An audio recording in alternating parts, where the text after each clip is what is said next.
Yeah, welcome to Boxing Deep Dive. I'm Lyndon Hosking, and great to have you along for our weekly show where we cover all the latest news from around Australia and the world, as well as the segments, the talking points, and also the road to Zerafa versus Hardman, which is starting to heat up as well. So I'm going to bring in my co-hosts, Grant Tassie Brown and Peter Maniatis. How are we, guys?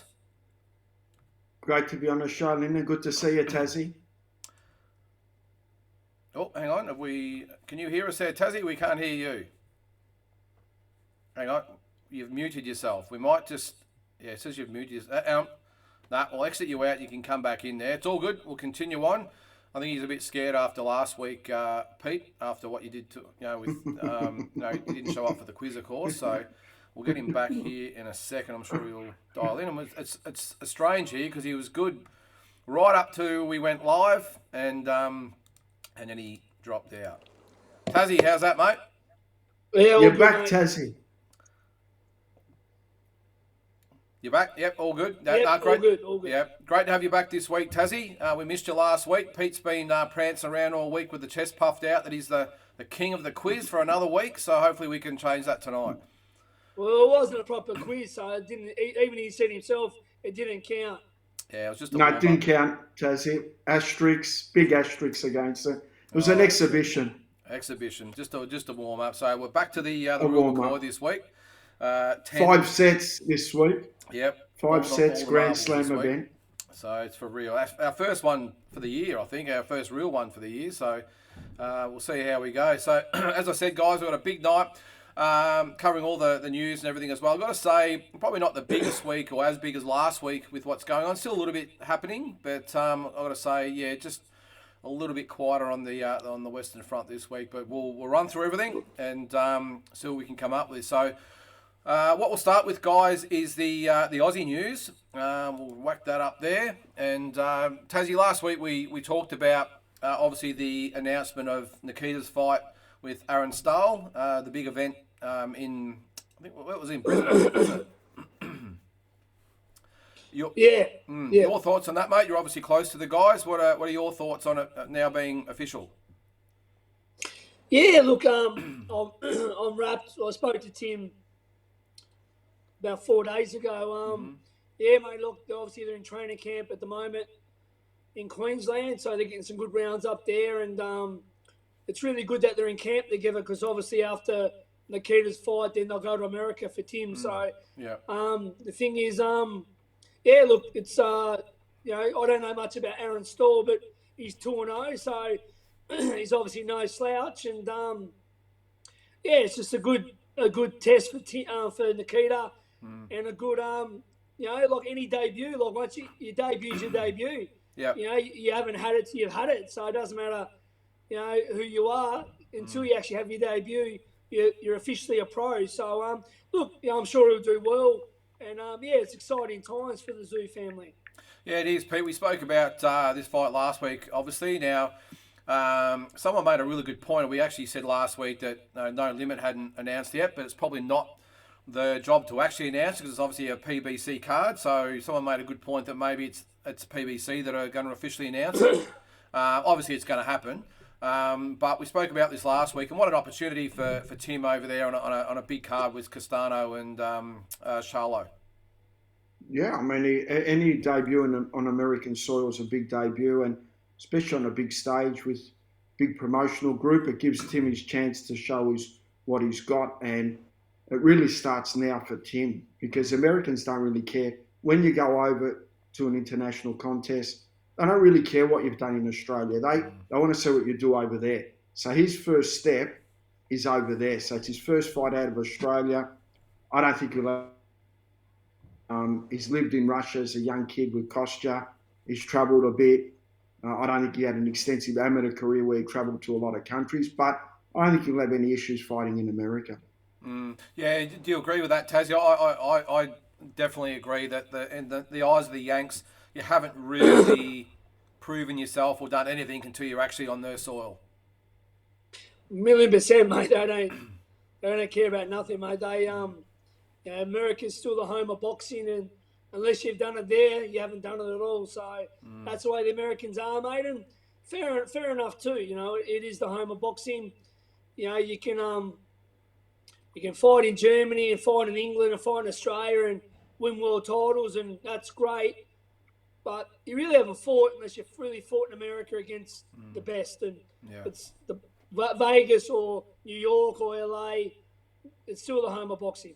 Yeah, it is. And you mentioned, Tassie, that the day after Nikita's fight, the team are heading over to the States. I think they're heading to Vegas for a week, I think, and then obviously to LA for fight week. But there might actually be a bit of a travelling convoy over there, Tassie. Yeah, mate. Yeah, I think there's a couple of lads interested in going over, mate. So that'd be good. We might be taking the show on the road, Pete. Sorry, you're going to have to hold the fort here, but we are just maybe talking. You might have to. Yeah, you might have to be getting up at 4 a.m. to do the shows at 7 p.m. Lyndon. Yeah, might have to carry the time frame. We might get you still on the 7 p.m. scale. Oh, we'll see how we go. But no, look, I haven't been over to the States for about 3 years since obviously COVID hit, and I've been looking for an excuse to get back over there. So I'm excited to maybe hopefully get over there and support the team. And I'm sure Tassie you're talking about it as well. And I'm really hoping that a lot of Aussies out there, Tassie, actually do the same thing and jump on a plane and go over and support Team Zoo in his first official fight in the States. Yeah, no, it'd be awesome for Tim to have support from Australia, and it's a big show too. I mean, Charlo versus Castana. I'm sure there'll be other good fights as well. I just want to say about this opponent, Garcia, mate, 2012 Olympian, a draw of Austin Trout. Lost to Edison Lara, who's still one of the best fighters in the division. Very, very good fighter. As I said, his last fight won by knockout. It's a very good test for Tim. And don't forget, he's got his number one ranking on the line. But this is a tough, worthy opponent. So there's no feeling out process. This is a very tough fight for his debut, and pretty much his fight to fight for a world title. He's got to win this. Yeah. To win, he has to win this to face Charlo Castana, and I'm sure he will. But it's a good test. Yeah, it's massive stakes, isn't it, Pete? That if he gets past this one, it's obviously going to be on the undercard, which will be massive. But to have that carrot there of fighting the winner of Charlo and Castano in obviously another massive fight later on in the year in the States, it's huge stakes, isn't it? It is, and it's good that Tim's there to watch them live, so you can see it differently when you're watching it live from TV. Well, I'm a little different. When I watch things live, like they look better fighters on TV to me. At TV, they look like superstars, Superman. But when you're watching them live, you think, gee, they're good, but we're not that far behind. So I think he's probably gonna get that type of feeling when he sees them. So hopefully he believes in himself, and he's got a good team behind him. So I'm sure his time's coming very, very soon. But he can't look past Garcia, who's a formidable, decent opponent. He's got to beat these type of guys. He's going to win a world title. If he can't beat these kind of guys, well, he's not going to go to the next platform to win a world title. Simple as that. Yeah, and it's interesting what you said about seeing him in live, because I think we might have even spoken about this with Andy Maloney on the one of the interviews we did on here with him, and we were at the Superfly tournament back in 2017 when the Thai boxer knocked out Choco Alito over there, and it was a Superfly. So they had all the undercard best Superflies in the world on the undercard. I remember talking to Andy and Jason, of course, in the crowd during the fights, and they said the same thing. On TV, they look like supermen and superstars, and you actually see them live, and it's at that point they said, "Look, we can beat these guys. We can match these guys." So you're right. When you actually see them in person, it's a lot different than watching them on TV. So let's get on to the other superstar of Australian boxing, and that's of course George Cambosis. A little bit going on with him at the moment, a little bit of toing fro. Every day it seems to be, it's Haney, the next day it seems to be Garcia, and the day after that it's Lomachenko. What do you think, Tassie? What are your thoughts? You obviously read a lot what's going on social media. What are your thoughts? What's going to happen at the moment? Because something's got to happen soon. If I was George, I wouldn't even buy into all this stuff with the Twitters and that. I know it's a new age of talking, but I mean, he's the man. He beat the man. He's got all the belts. Let the promoters organise it. Like the to and fro between Haney, Garcia, and Lomp. Like I don't like it. Like, let the promoters do their job. Let Eddie Hearn or Lou DiBella make the offer, and it will happen when it happens. I mean, and I feel a bit funny. Why is the champion chasing fights? Yeah. Like, why is someone why is he like, mate? You're the man. To me, it seems desperate. I don't know why he's trying to chase these guys. He's going to fight a big fight. Even if it's not the next one, he's going to get a big fight. So I don't know. Like, I'm not into it. I don't know why he acts a bit desperate. Let it happen. Obviously, I like what Haney's dad said. Why cut off and say only Australia? Australia's not proven. Yeah. Australia's still not through COVID. As I said, the 80,000 is never going to happen, or 60,000. And like, why stop a big fight from happening by just saying Australia? He deserves a fight in Australia. He's earned the right, but you make limits by just saying it's got to be in Australia. So I really don't I'm not a fan. It's a bit of a circus at the moment, and he's better than that. Yeah. He's the champ. Yeah, do you think, Pete, and I agree with you, Tassie, on the Australia thing. I don't think that it has to be in Australia. I can understand that he wants to give back and have the advantage and all the rest of it, but it might just be less hassle and more money to do it overseas. But Pete, what do you make of it? Do you think he's still a little bit in that challenger mode, trying to prove himself type of mind frame, and sometimes forgets that he's the man, and like Tassie said, they should be coming after him and not him reacting to them all the time? No, not at all. Not at all. I think he's just the type of guy that's serious. Anyone challenges him, he attacks. That's his motto. Come and get it. Yeah. And, he went there and he beat the best guy. So he deserves anything he does now, he deserves. He's been in 3 different sparring camps with Manny Pacquiao. He's fought in America twice. He's fought all around the world in everyone's backyards. Whatever he wants to do. He's never fought in Australia for a big fight. What, he wants to fight now in Australia and all of a sudden we're going to boot him back to America? How does that work? We should all be uniting and getting a big fight in Australia. And he deserves that. He's been on the road that many times. He deserves a homecoming. He deserves it, but is it realistic, Peter? Is it realistic? Well, he's a champion and he's got all the belts. So when you've got all the belts, you've got all the juice. What's the government say? So he's got, I don't know. I spoke to I had a call from his dad, Jimmy, yesterday.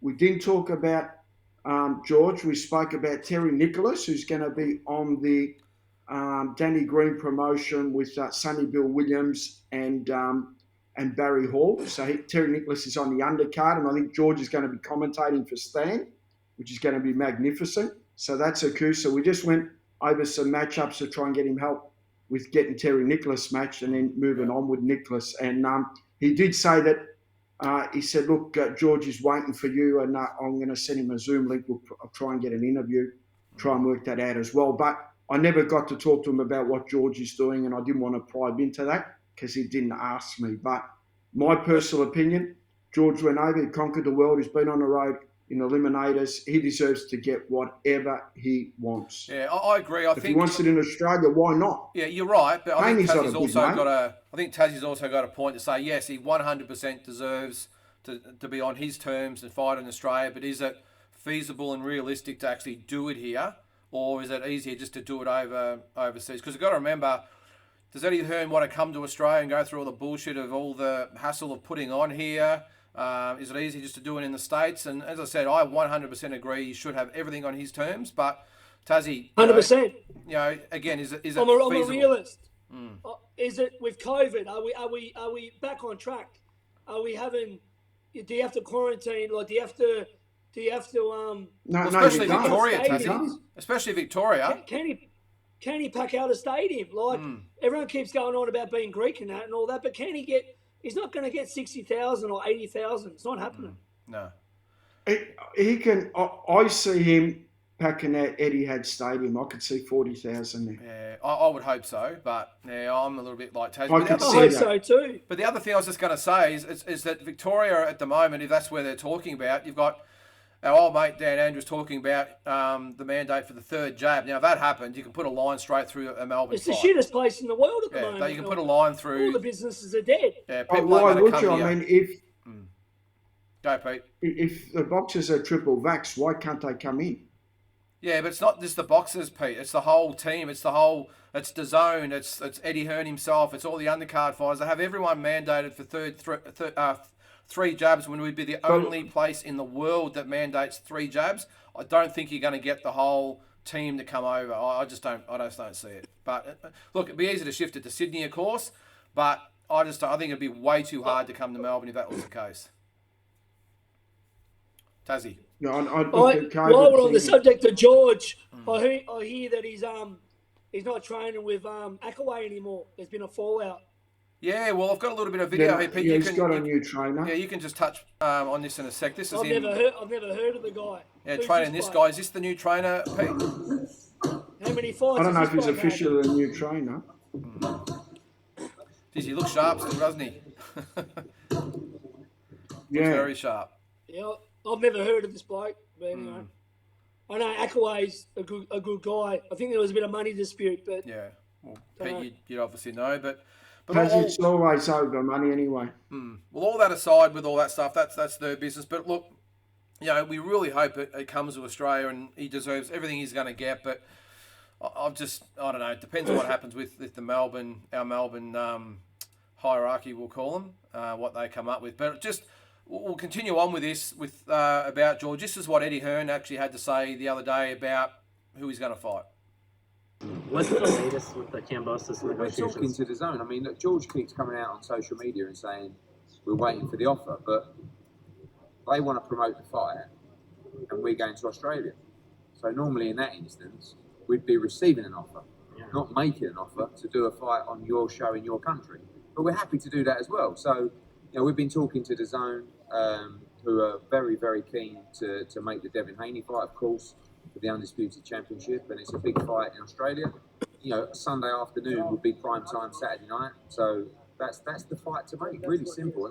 George and Peter Khan and Jim Cambosis and all those guys, they're up for it. But we've just got to try and find a way to make it happen. How close do you think it is before you get it done? It's a long way to go, but he's got to make a move. He doesn't want a warm-up fight or wait for other people. Why should he? He's got to have the biggest fight possible, and that's for the Undisputed. Undisputed is more important than Lomachenko. Of course it is. Well, Lomachenko is a brilliant fight, but it's a voluntary defence. We're still going to have the problem of he's undisputed, he's not. He's like, get the fight done, and Lomachenko would be mandatory, probably for the winner, but that's the fight. Yeah, interesting there, Pete. Eddie Hearn, you can see there, he probably made a good point there by saying, well, why are we expected to make the deal? They should be making us the deal. Do you see it that way, or does him and the camp see it a little bit differently? No, well, what he was trying to say is a promoter. He's willing to promote it. But if you want us to come, well, give us a deal. And look, Eddie Hearn wouldn't want an offer from Haney because, what would Haney get? Say $1.5 million? So what's Eddie Hearn going to be waiting for chump change on that? And they come down as a B-side? Of course he's going to want to promote it. Eddie Hearn wants to do shows here in Australia. You already mentioned he wants to do too. He's signing up all the female fighters. This is his way to get his fingerprints in here. And what a better way with a Cambosis fight. He's probably just sussing it out. But I mean, Diabella and all these guys, Peter Khan and Jim Cambosis, they're smart people. They're going to get maximum money for George. And George deserves a big, big payday. Yeah. Yeah, no. 100%. I'm gonna say this really shows how good Dean Lonergan was to pull off the Pacquiao Horn fight, because you're talking about how big this is. Well, he pulled that off. He got the government behind it. Manny Pacquiao, the biggest star there is, him and Floyd, to get into Australia, to cater for everyone, to sell out the event.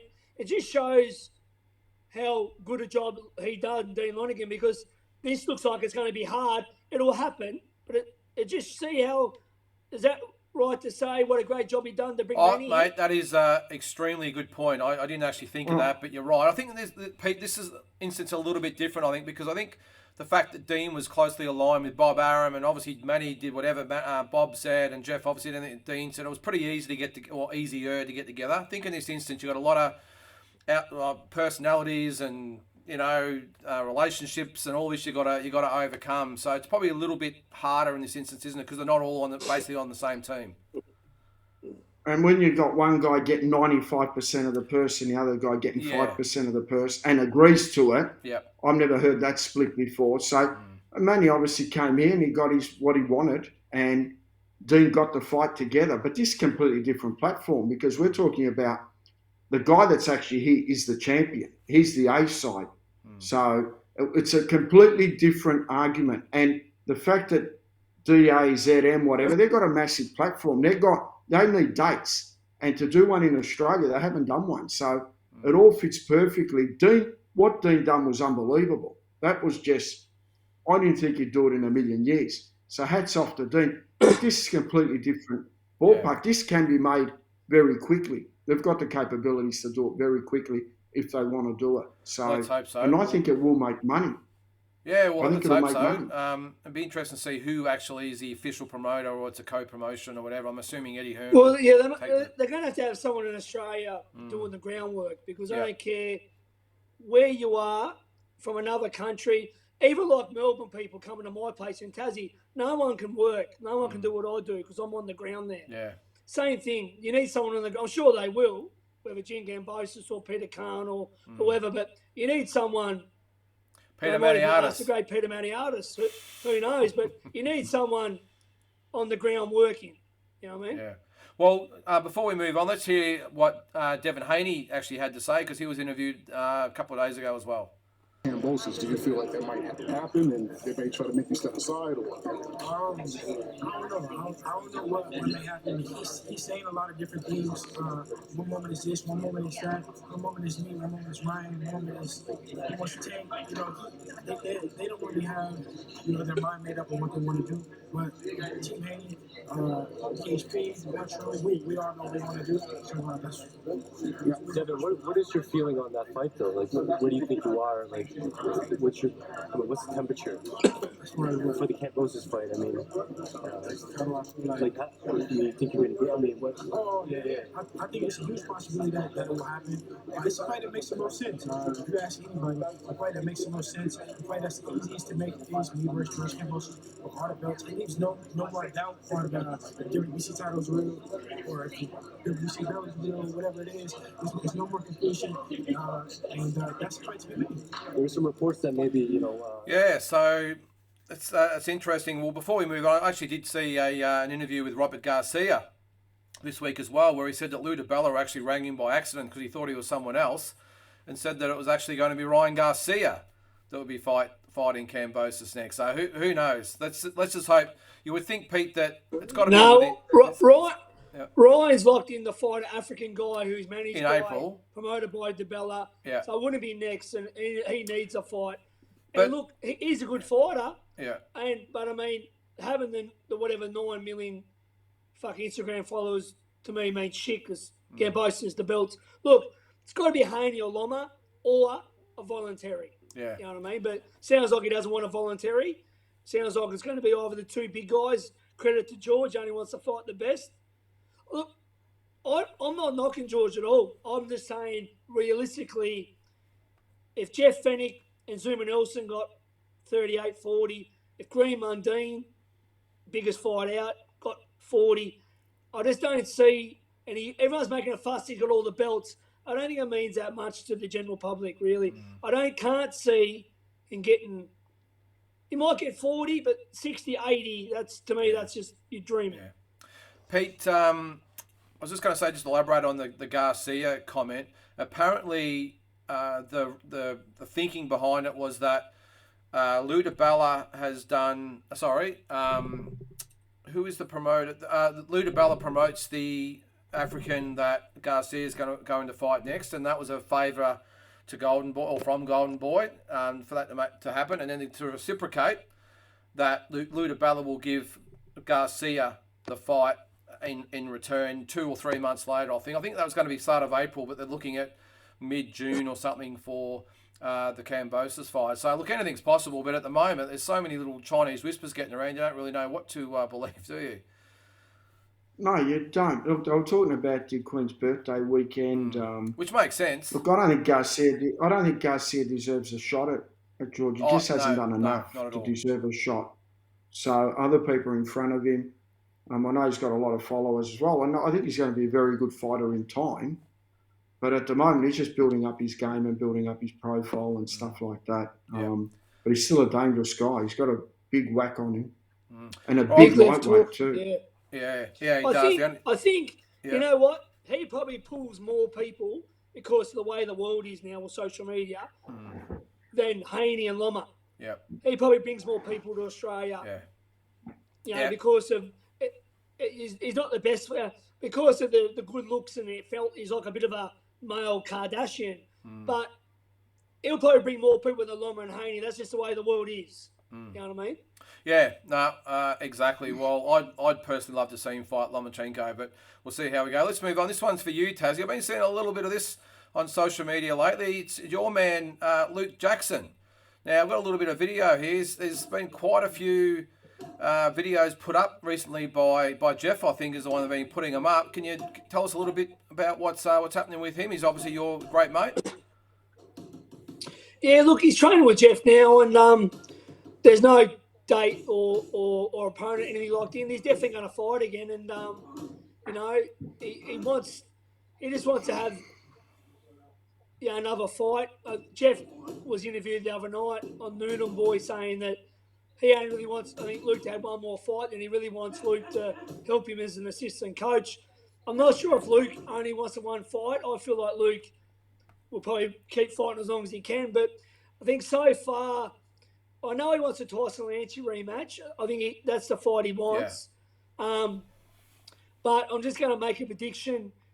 I think whenever it is, it'll probably be on a No Limit show through, obviously, Fenix connections and Luke being such a well-known Australian fighter.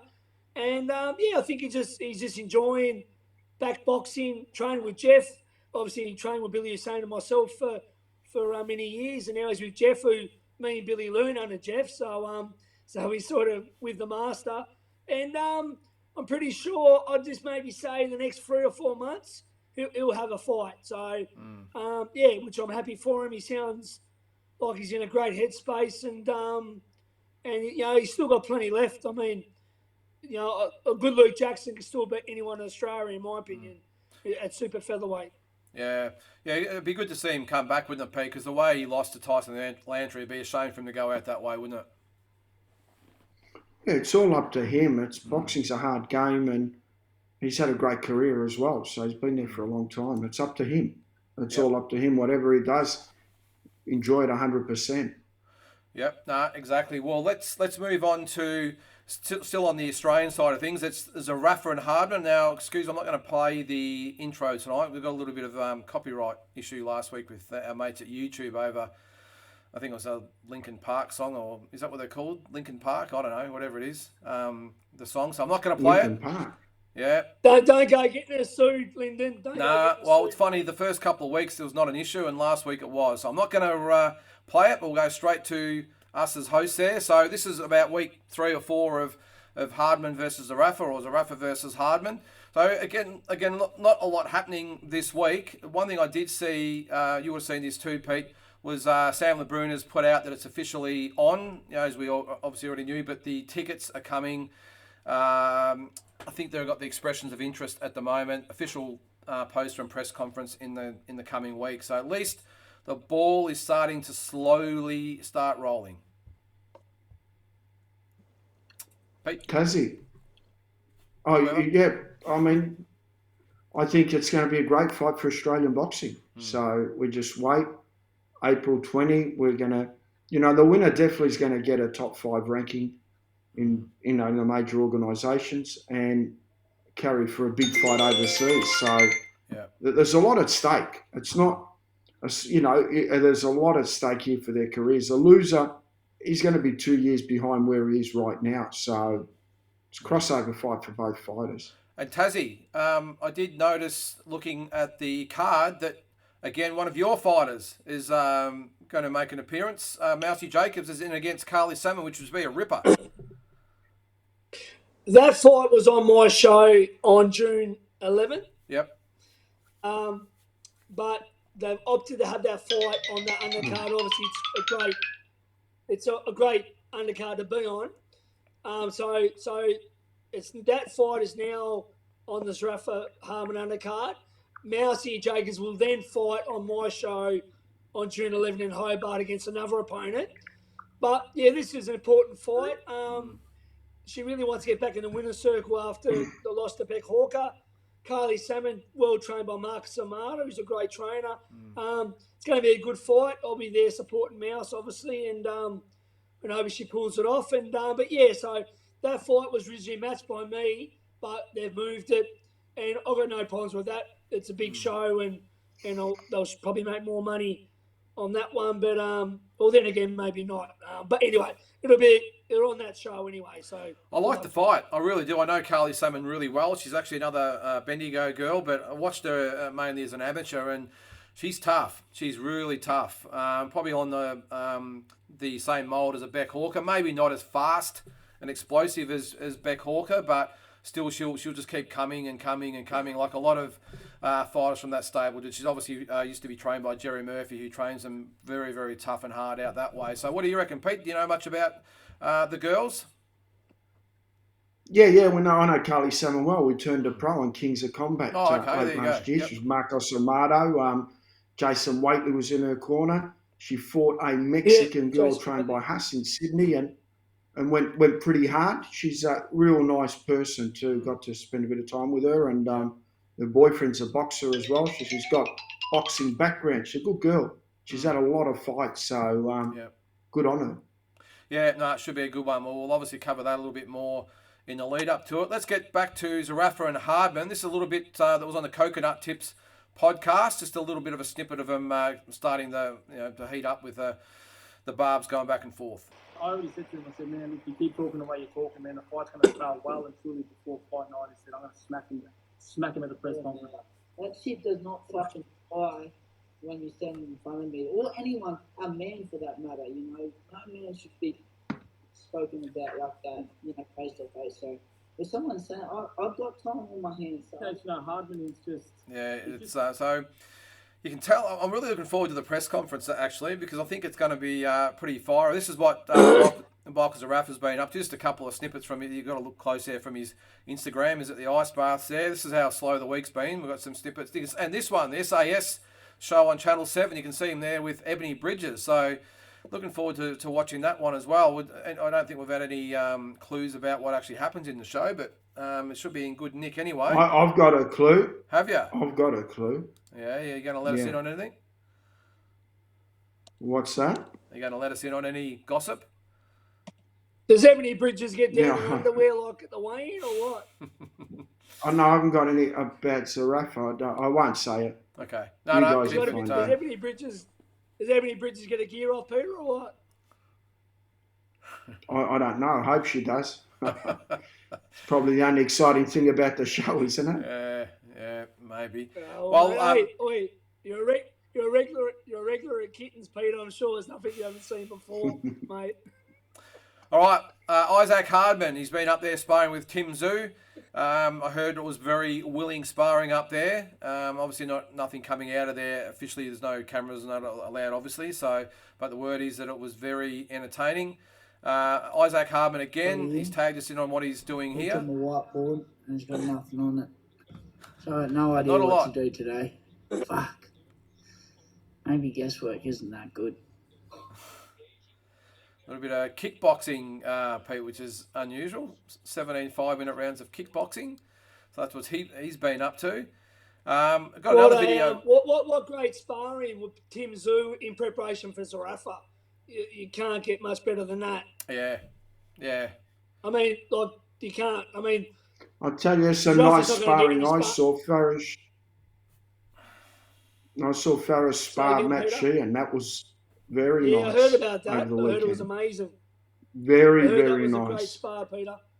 Yeah. Very nice over 8 rounds. All right. Well, yeah. I just want to give a shout out while you mentioned that spar, Peter. My good friend Pierre Karam, former champion. Pierre was there. Cronk gym fighter. He's doing some big promotions. He's going back to Festival Hall. So shout out to Peppy. On May my brother 7th. Pierre. I'll see you. Yeah. I'll see you on Wednesday, Pierre. I'm bringing Bo Berwin out to spar one of your boys. Actually, we should get him on the show, shouldn't we? Yeah, we'll get him on at some Pierre stage. Yeah. on. I mentioned it to him. He gets a bit shy in his old age, old Pierre. All right, well, Isaac Hardman was also on video with before the fight. Just a little bit what he had to say. I said I wanted to get Stowe out in 5 rounds, otherwise he's going to shout everyone. I'm looking to keep this guy in there. If I'm seeing him wilt in round 4, 5, 6, I'll get off the gas just so I can punch him and head in a little bit longer. I don't like him. I really, really don't. He's not about it like I'm about it. I promise you that. He says he might smack me in the mouth the second he lays eyes on me. We'll consider about that, you know. I'm from a place, Caboose, everyone knows the 4-5-10 is, so I'm about that, and I don't think he is. How important is this fight, entertainment value, and for boxing purists, for Australia to see this fight and get as much exposure as possible? This is a great fight. Yeah, absolutely. I think it's the biggest selling fight right now in 2022 for sure. And Fox Sports, the platform that's the platform to have it on. I've been on Fox Sports now 7 times. You know, the boxing purists, like you said, I think get around this fight as well. You know, me being the old MMA guy, but I think I'm past that. Well, shout out to the 4-5-10 Hardman. That's Caboolture. I'm gathering that's the postcode there. So, yeah, but I'm not sure. What do you reckon, Tassie? I'm not sure how old that interview is, but he definitely looks a lot heavier than 72 kilos at the moment, doesn't he? Yeah, I thought that as well. But I still can't believe this guy's journey. As I said, I've witnessed him from day one. You know, he come over here as an MMA guy. He upset old mate who's Miller. Then he's upset Matt Sheen on your show. Our guy, One first minute. Then I'm up at a big Paul Gallen show versus Hopoade, and he's fought this red hot Kiwi amateur. I said to me mate, I said, watch this bloke. First round knockout again. and then he just become the A side, and then he's on Fox Sports, he's main eventing, he's bloody with Dean Lonergan. Like it's he just come from nothing. Like he really is. Now he's fighting a very good fighter like Zerafa, who has fought Kell Brook and fought everyone. You know, some good fighters. So I've witnessed him just being meant to be a journeyman, pretty much MMA guy. He brought over as the B side about 4 or 5 times. Yeah, it's just crazy. Yeah. Well, we learnt the hard way, didn't we, Pete, about what he could do, because we brought him obviously down on short notice to fight Matt Sheen at light heavyweight, mind you, which is, 80 kilos. And he jumped on a plane and came down. He did the job inside a minute and left and jumped on a plane and flew back home. That's just the way he rolls. He did. I was in the change rooms because I had Gary Brown fight the big H-bomb. And he goes, I'm getting a taxi to the airport. I said, what? He's just unbelievable. Yeah, but Pete, he's just one of those so casual guys. You can just see that he loves fighting, whether it's MMA or whether it's boxing. He just loves to punch on. And I remember how casual he was. I think he's been on 3 or 4 of the shows I've been involved with, and every single one, he's so casual. He gets on, him and his trainer Blair are like best mates, and he's just a different breed, isn't he? Cut from a different cloth than most fighters. Yeah, he enjoys himself and enjoys the fight game. And he's also a good MMA guy, so good on him. It's going to be interesting to see how he handles Zerafa, though. I think that's the best opponent he's fought. Yeah. And it's going to be interesting to see if he can, take it to the next level. Well, it's his biggest test to date. And Zerafa will more than test him because he's obviously a very good fighter as well. So looking forward to that. We'll continue on. I think we're about 8 or 9 weeks away from the fight. I think 9 weeks it might be. So hopefully when it gets to about 8 weeks, we'll start to heat up, and we will get both guys on. And what I want to do in the last sort of week or two is have them both on and maybe even have a debate against each other. That'd be entertaining, but really maybe interview the trainers and all that as well. Really, get an insight into what the fight's going to be. So let's get on to the world news now. And again, not much happening. There was a couple of fights last weekend. Tassie, Keith Thurman back in action. He beat Mario Barrios. No interest in Keith Thurman whatsoever. Yeah, he gets hurt to the body every fight. He gets hurt to the body. Yeah. Every fight he gets hurt to the fucking body, mate. Like I don't rate him at all.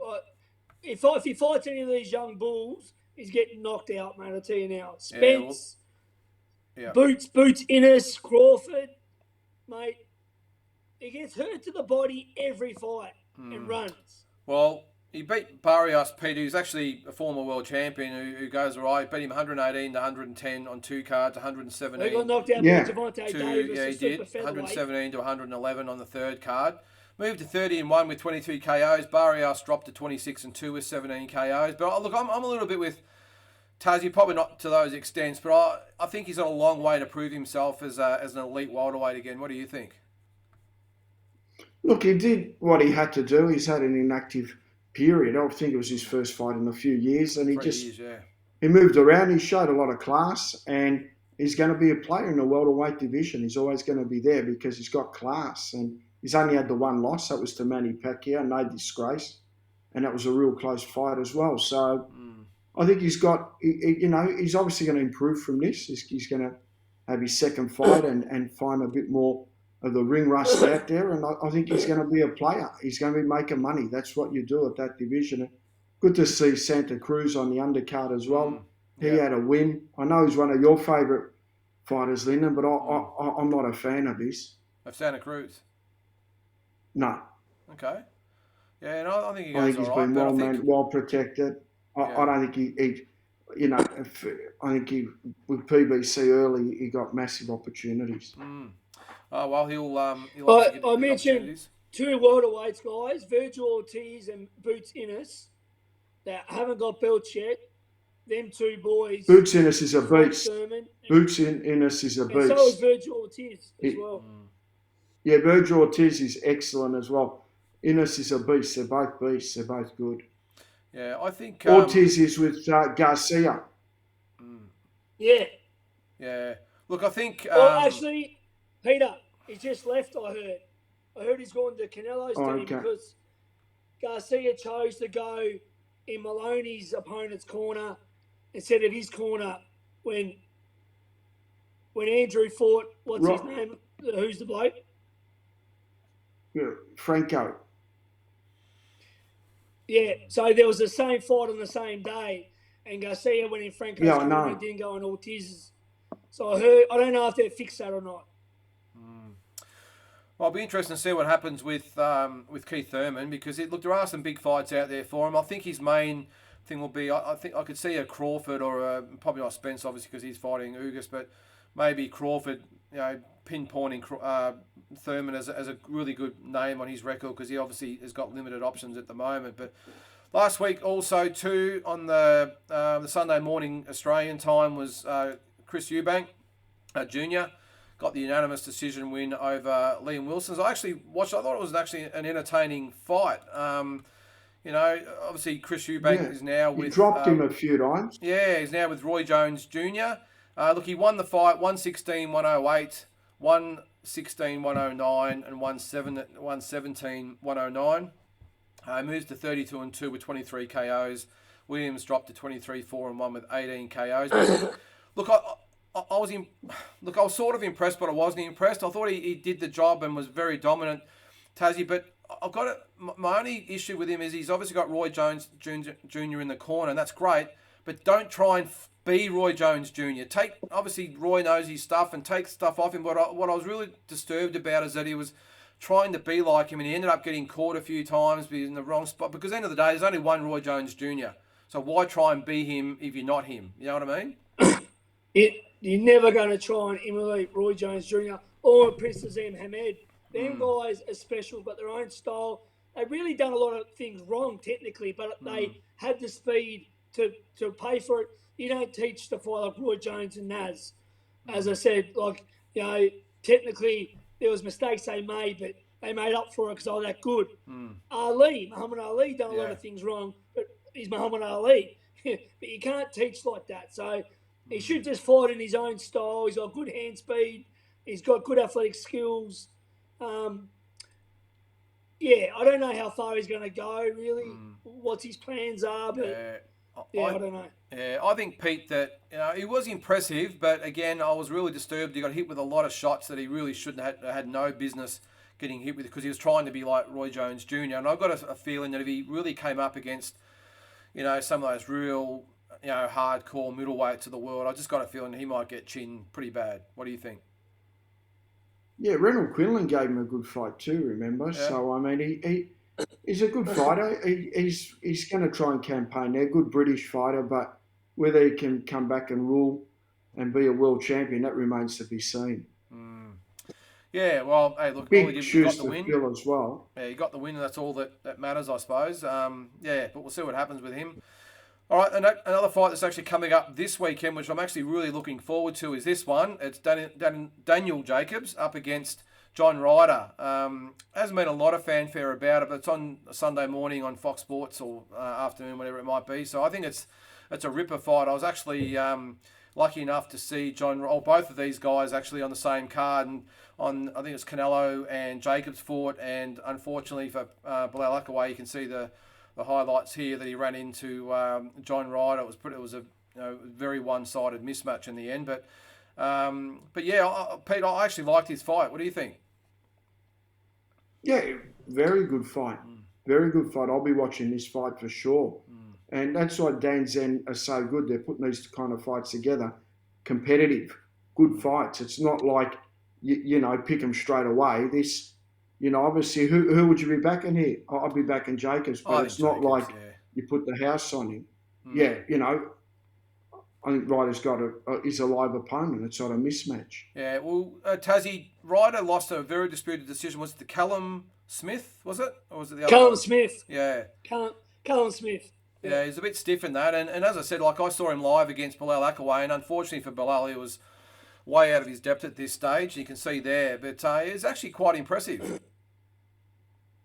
This is a bit of a crossroads fight because Jacobs he's had a couple of sort of close, he had a couple of controversial or close wins recently as well. I think he fought Gabe Rosado and the Russian guy. I think this is a crossroad fight for both guys. So I think the loser of this fight really can pack it in my opinion. Yeah. I think Jacobs probably is too good still, but the winner goes on, the loser really can pack it up. Yeah. No, I tend to agree. And another fight when you're talking world titles and that, I mean. Yeah. Well, we mentioned this fight a little bit earlier, but the big fight has been announced. It's Errol Spence Jr. and your Dennis Ugas. I hope I pronounced that right. Ugas. It'll be for Spence's WBC and IBF welterweight title and Ugas's WBA title that he obviously won against Manny Pacquiao. Only the one common opponent, Sean Porter. Errol Spence won a comprehensive, I won't say comprehensive, it was a split 12-round decision where Ugas lost a very contentious 12-round decision to Porter. So this is not a bad fight on paper either, is it, Pete? Great fight on paper, and it's going to be interesting to see how Spence handles this because Ugas is very underestimated. We know he's a Cuban, we know he's got all the moves, and he beat a 43-year-old Manny Pacquiao coming off a 2-year break. I think that's that's what it was. But against Spence, it's going to be a different story. Spence is at the peak of his powers. He's had a few fights back from his motor car accident. I think this is the time where Spence makes his statement because a lot of people rate Spence along there with Crawford.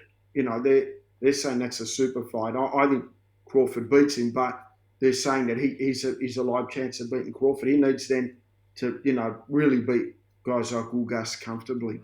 Tassie, do you give Ugas a chance at all against Spence? Or I see you yawning there, so it's obviously got you excited.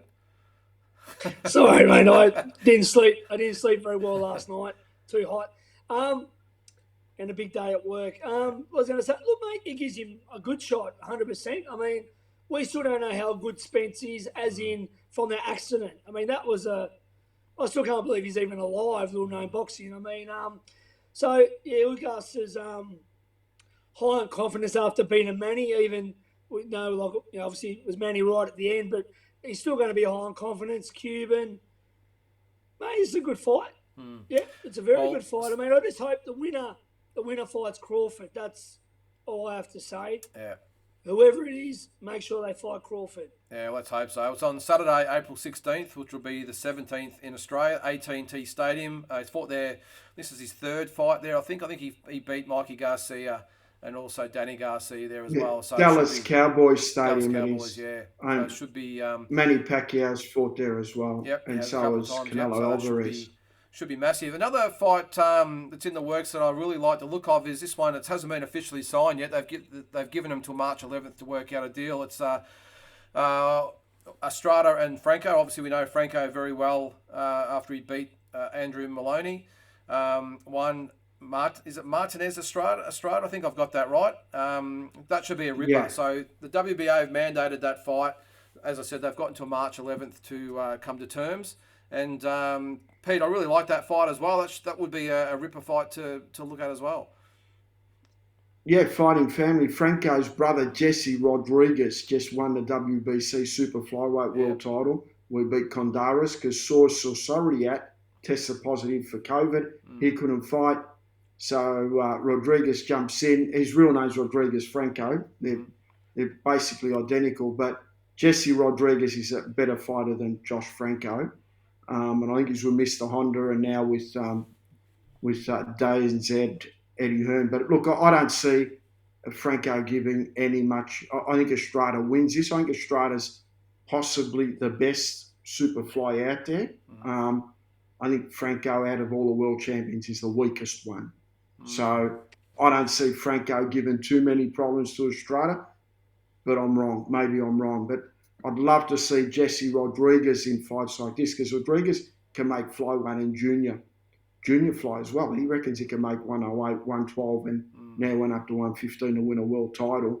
And he's very young. But Franco, they call him the professor, great guy too. I've interviewed him a few times and he's trained by Garcia, great people. But I think against Estrada, I think he's going to have his work cut out. That's just my personal opinion.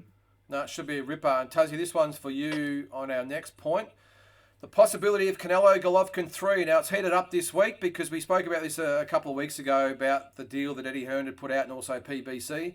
What's looking is going to happen is that... Bivlov. Yeah, it's an $85 million deal from Eddie Hearn that he fights.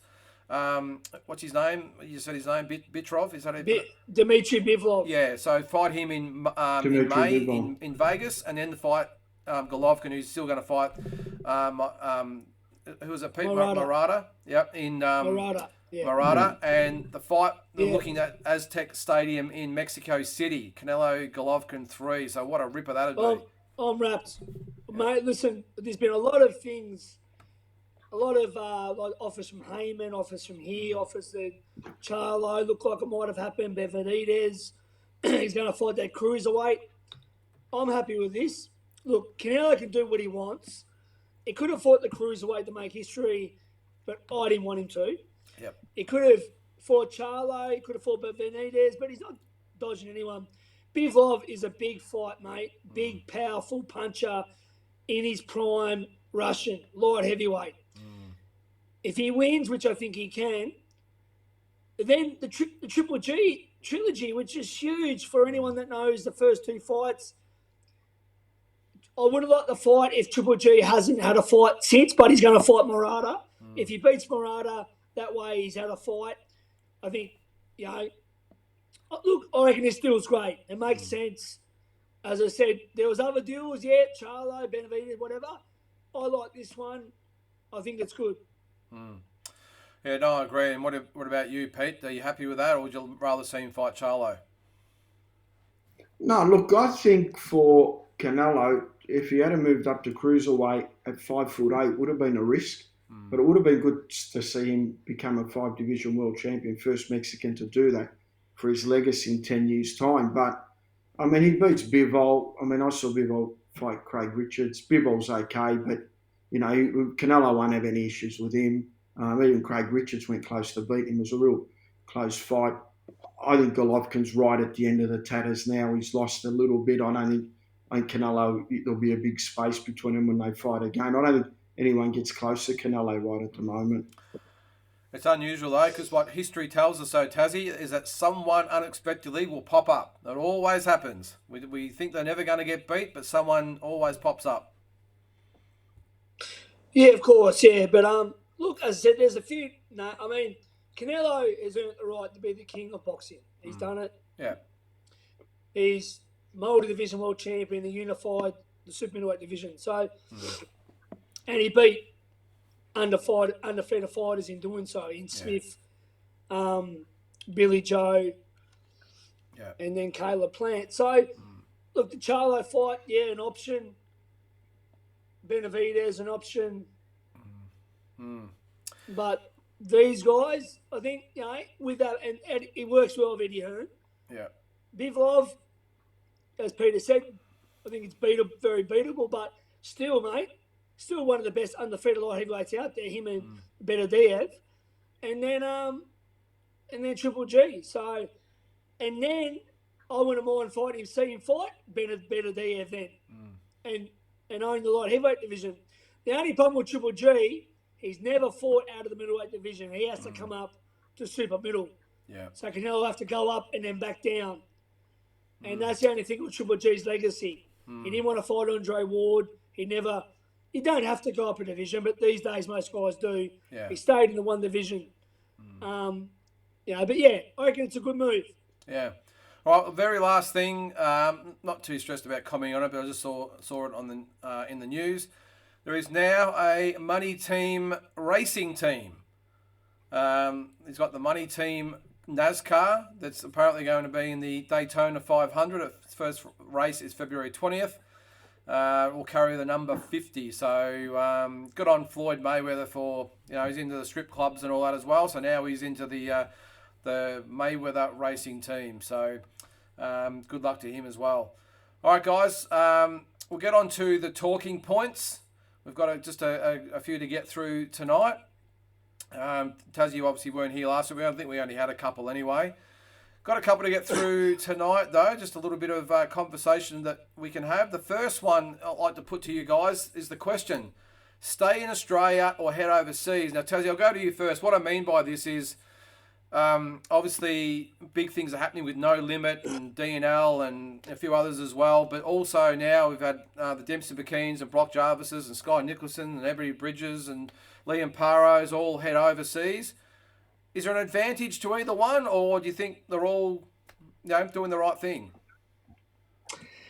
It's a tough one. I mean, look, the true.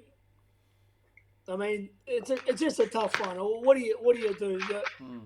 If you stay home and you have a local promoter and you win a regional belt and you get ranked under that organisation and you defend it, you get a ranking and you go over and fight for world title. Most occasions, the Aussie gets battered, usually. But they get a shot. But no, look, good luck to anyone that gets that shot. It's a tough sport. But that's the way it goes. So you get a world title, you might get a payday, whatever. Then you got the ones like, Robbie Peter, for instance, who went over there and done it from square one. No one's done what Robbie Peter's done, mind you. Costa Zoo went over there early on. And guys that have done it, not many have done it. George has been over there recently, and Victor Chinyu went over fairly young. But I mean, Nadal was saying, and they fought over there, early on at Hussey. Billy did fought over there. It's sort of a tough one, you know what I mean? I mean, a local promoter wants to build their fighter, especially if that's his ticket seller. So I can understand both arguments. In America, it's a real deal. You're getting next level sparring, but you're probably going to get guys that are better than you, so you're probably going to get beaten up a lot. Then you're going to have fights. You've got to have a good matchmaker over there to bring you along. Will Thomason got his first fight, Golden Boy. He got a loss, and then I think he won one or two, then fought that really good Mexican. So he was a bit, I feel like he was used a bit. It's a real tough one. What do you think? What do you reckon, Pete? Should you be based in Australia with a no limit, or roll the dice and go overseas and sign with an Eddie Hearn? Depends on the fighter, what he's capable of and what the ceiling is, Some guys aren't capable of getting to that next level, so stay in Australia. Why would you go overseas for what? This is something that you can chase and you think. Yeah, probably talking about the ones You'll that actually give me like who? Give me a name, Tim Zoo? Yeah, well, obviously Eddie Hearn wasn't sniffing around back then, but even to a lesser extent at the moment, Sky Nicholson had a pick of of anyone, and she went with Eddie Hearn. I'm assuming Brock Jarvis. She's not going to get built up in Australia. I know. I'm just using her. I'm just using her as an example. Say Liam Parro. Say Liam Parro. Yeah. Liam Parro. What about Liam Parro, Peter? That's what I said. Yeah. Yeah. I think Liam Parro depends the deals that they give him and what deals he gets in Australia. You've got to see what's in front of you. You go with the best deal available for that fighter. You're only in boxing for a 10-year period, so you've got to make the most of it. That's what I see it. And really, the first 5 years you're building up, the next 5 years you're going to try and make your mark. So it's not a big window. So weigh it up and do what's best for you. That's the way I see it. Can I do a hypothetical, Lyndon? Mm-hmm. Yeah. Lyndon Hoskins. You're fresh off the 96. What's that? You're fresh off the 96 Atlanta Olympics, Lyndon. Mm-hmm. You've got Bill Morty wanting to promote you in Australia because you're an Olympian. Or Robbie Peden, same as Robbie Peden, Lou Duva, Georgie Benton, and I think it's what's her name? Or Kathy Duva or Shelley Finkel. They've offered you to be based in America, and fight on, build your way up in the 4-rounders, and like Robbie did, fight on maybe the De La Hoya undercards and work your way up. Or you can stay in Australia under a local promoter, Bill Morty. What do you do, Lyndon, after 96 Olympics? Yeah, it would have been a tough one because obviously Bill Morty was the no limit of the day, I suppose you would say. I personally would have done what Robbie Peden did. I would have rolled the dice and went for all the chocolates. Tough gig, but it was only Bill Morty back then. Now there's a couple of different options in Australia, but I must admit I would have went to the States, and I would have backed myself to either make it or not. But each to their own. I was probably more a hypothetical that if you had the choice, like you just said, that who do you go with? And I suppose the good thing at the moment is there's probably no different to actually being a Tim Tszyu with no limit than being a Brock Jarvis or whoever it is with Eddie Hearn. So it's a great position for Australian boxing to be in, and it's something we haven't had for a long time. On to talking point number 2. A Aussie boxer's finally getting the worth. Now, this was something I saw on Oz Boxing the other day that I also read about it in the Herald Sun as well, is that Tim Tszyu is worth $6.5 million. George Cambosis is worth $5 million, and even Paul Gallen earned $2.5 million. So, Pete, is it great that Aussie boxers are finally start all that top level I'm talking about, are finally starting to be remunerated in the right way? Yeah, the more money they earn, the better. It would have been good to add another zero onto it. I would have been happy. Yeah. When you get footballers and other sports and you see basketballers and tennis players, why not? It's the toughest sport in the world. Let them make as much money as possible. Yeah, it's just great though, isn't it, Tassie? You've got 3 boxers, and we'll put Gallen into the boxing thing because he's just what he's been doing for the last few years.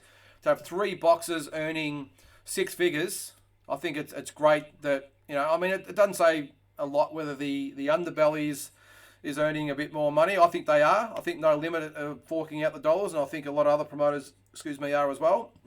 But to see Tim Tszyu in a short time, you got to remember, Pete and I promoted Tim 3 years ago in Bendigo, and I can tell you it was far from 6 figures, and here he is worth $6.5 million. So I just think it's great for boxing. What do you think, or Australian boxing? Oh, it's awesome, and it just shows, once TV gets involved, you got to remember, I think Fox got a bit turned off boxing for a while, and I think with a lot of mismatches, a lot of promoters probably, not doing the right thing. So Fox Sports got out of it for a while. They're back now, all in boxing, and Ben Dame is right behind it, and the pay-per-view.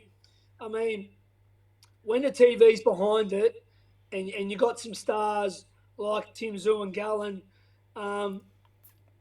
it's just amazing. And and then George has gone over and done the hard yards and beat the top dog, to make his money.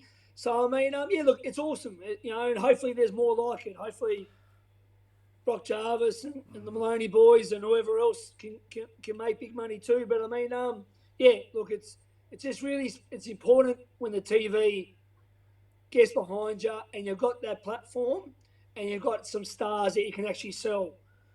So I reckon this is bloody unbelievable. Yeah, no, and I've got a feeling that both Tim Zhu and George Cambosis are going to have another few zeros added to their belt. Can I say something?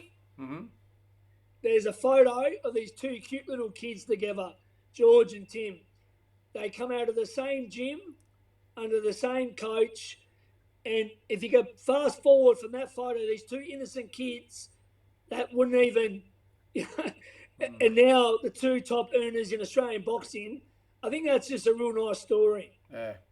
No, exactly right, mate. Certainly is. Let's get on to talking point number 3. Pete, which is the biggest fight? Fury versus Dillian Whyte or Joshua versus Usyk? I'd go Fury, Dillian Whyte. Okay. What do you reckon, Taz? I'd go Fury, Dillian Whyte for mine. I think whoever Fury fights now, and Dillian Whyte, it's an all-English affair. I feel that's... Take your Russian hat off for a sec, Tassie. I probably agree. Yeah. It's and Dillian Whyte's a major player. He can fight. Yeah, I probably agree with Peter. It's an all-English affair. Fury's a rock star. Dillian Whyte's a bad man, and if Fury's asleep that night, he could get upset. So that's probably the pick. Yeah. Yeah, I've got a feeling that Joshua and Usyk, whether or not the result changes, I still think it might be a bit of a technical type of fight and maybe not that exciting. At the end of the day, Fury's the man. He holds all the belts, or most of the belts. Well, actually, no, it's only the WBC, but the lineal belt, which is the most important. He's a lineal champion. Yeah. Yeah. All right, last talking point, guys, before we get into the quiz. This is just another one I'll throw in there. Hey. Yeah. I've got a Tassie's tirade. Oh, okay. All right, we'll get to that in a sec. All right, talking point number 4. Again, I just threw this one in there just to see what you think. Was Aaron Stahl disrespected? Now, let me just elaborate on this. Last week, we had the big No Limit press conference in Brisbane. We had the massive banners. We had all the press there. We had all the undercard fighters. Aaron Stahl had probably a 6 foot tall picture of himself and his name up in lights, and he wasn't invited to even attend the press conference. Pete, was he disrespected, or sometimes you got to know your place?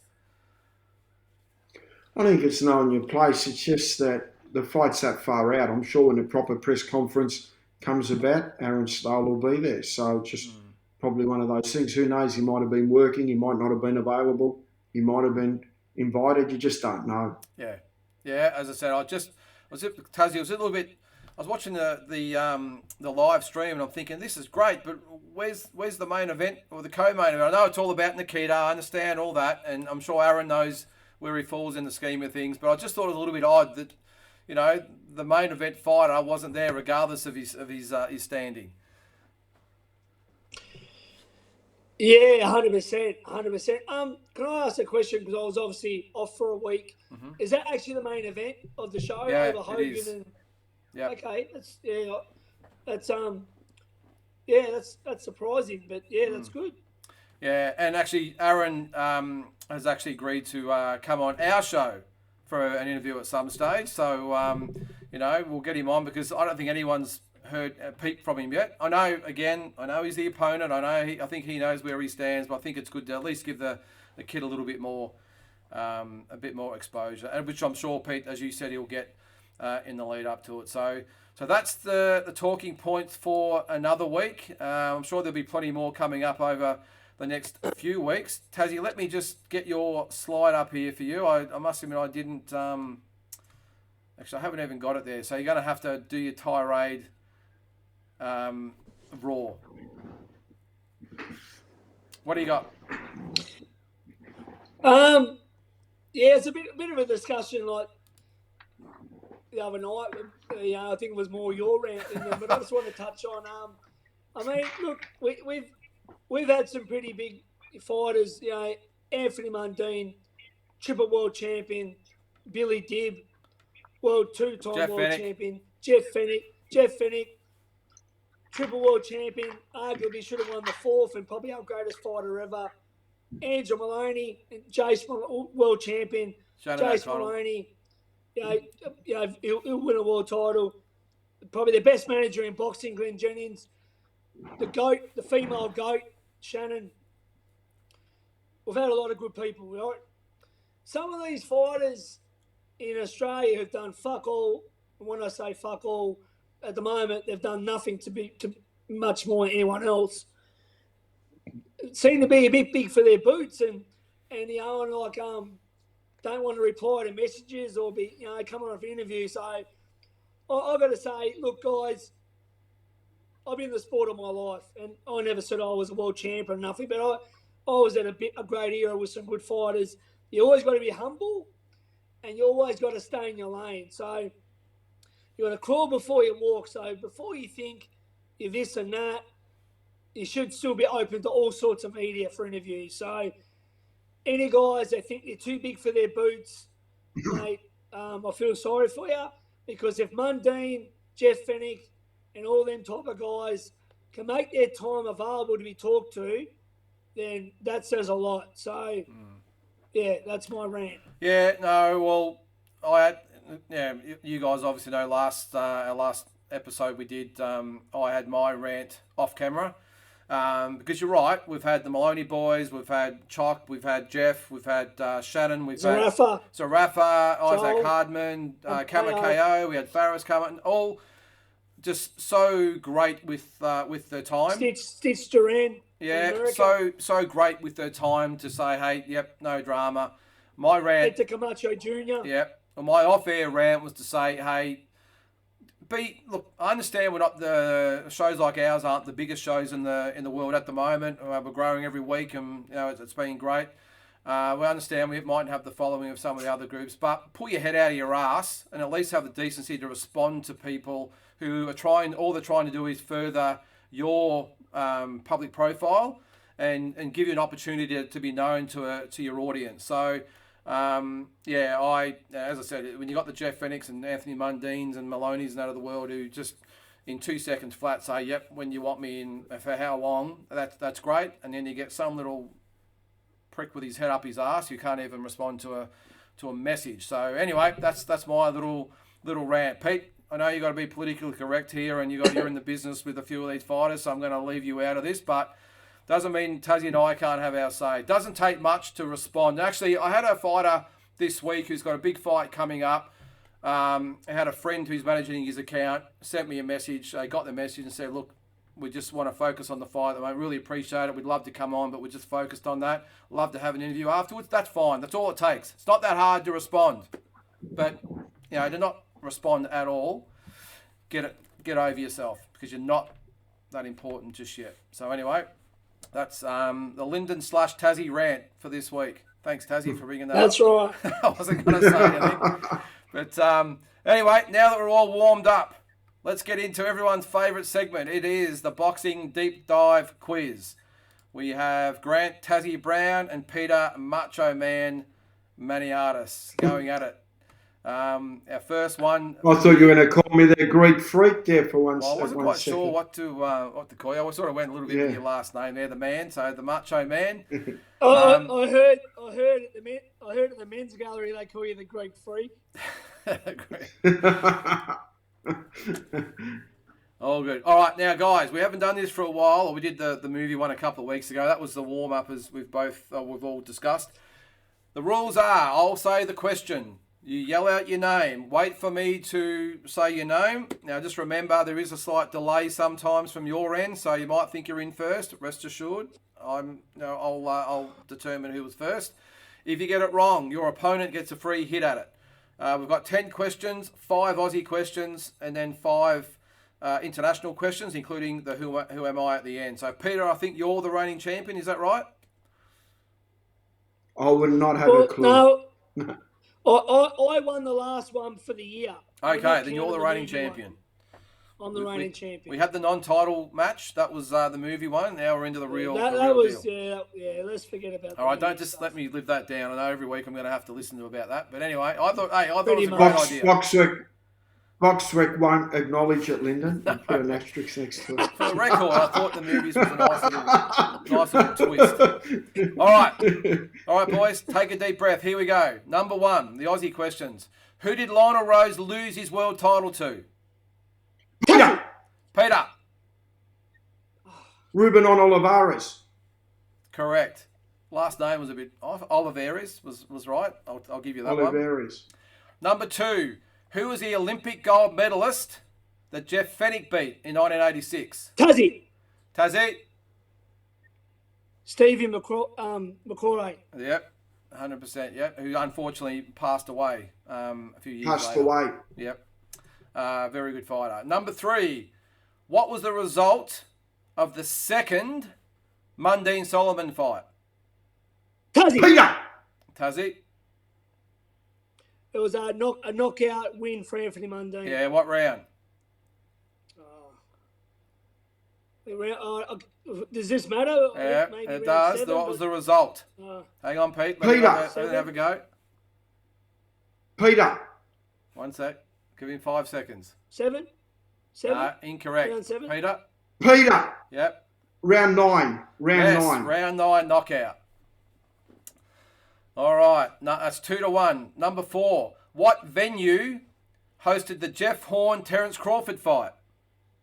Peter. Tassie. MGM Grand. Correct. 2-2. Got a feeling this one's going to go down to the wire. Apart from Jeff Harding, so not Jeff Harding, what other Aussie fought Dennis Andrews for the WBC title? Tassie.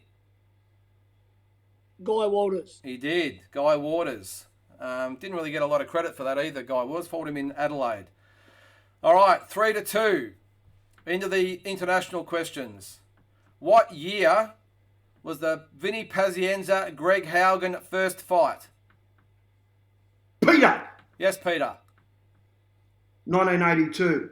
No, sorry. Go ahead, Tassie. You got a free crack at it. Sorry, I almost jumped in there. Who was it again? Haugen and Pazienza. The first fight, yep. I'll say...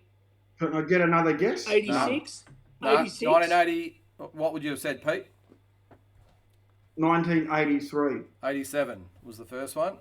87? Yep, Shit. so 3-2. That long. You should know this one, guys. What was the hometown of Cassius Clay? Tassie. Peter. Tassie? Louisville, Kentucky. Certainly was. 4-2. I should have said Muhammad Ali. I thought you'd both know, obviously, who I was talking about. All right. Who did Canelo Alvarez beat to win the WBC middleweight title? Peter. Peter.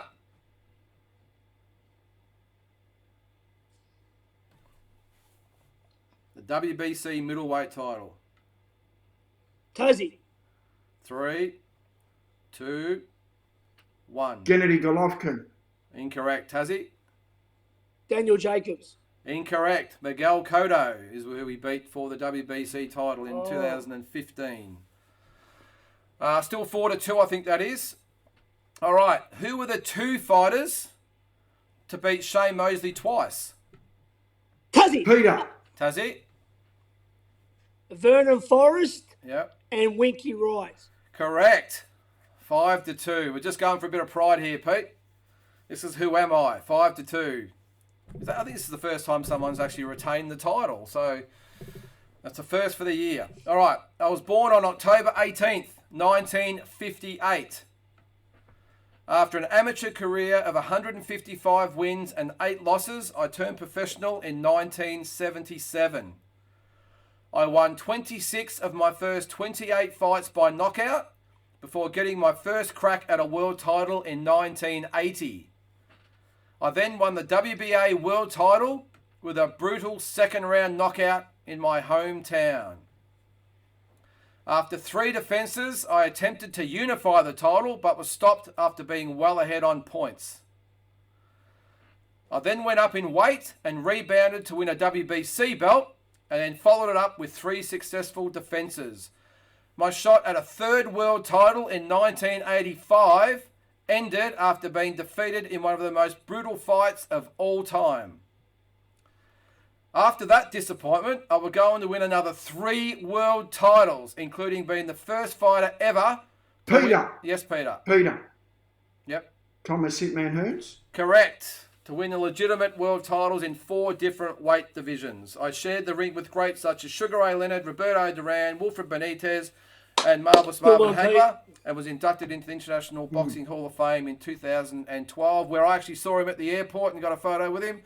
My nickname was the Hitman. It is, of course, Thomas Hearn. So, Pierre's sparring partner. Pierre's sparring partner. Pierre's sparring partner. Yeah, Pierre's partner. Yeah. Yep. And I think I told this story when I saw him at Burger King at the LA airport and said, "Look, man, I don't really want to create or bring attention to you, but would you mind getting a photo?" And he said, "Well, Jesus, mind you, the whole airport's looking at us." So no attention brought to Thomas Hearns, by the way, but no, he was a good guy. And actually, I think I met him at the Box Expo as well. So, good guy. Anyway, that's my little brush with the Hitman. Tassie won. Well done, Tassie. You've retained the title. Well done, Tassie. The first person, I think, to do it so far. And, yeah, that was a good quiz. I think that was easy enough to get the ball rolling for the year anyway. Yeah, good work, Peter. Yeah. Good work, mate.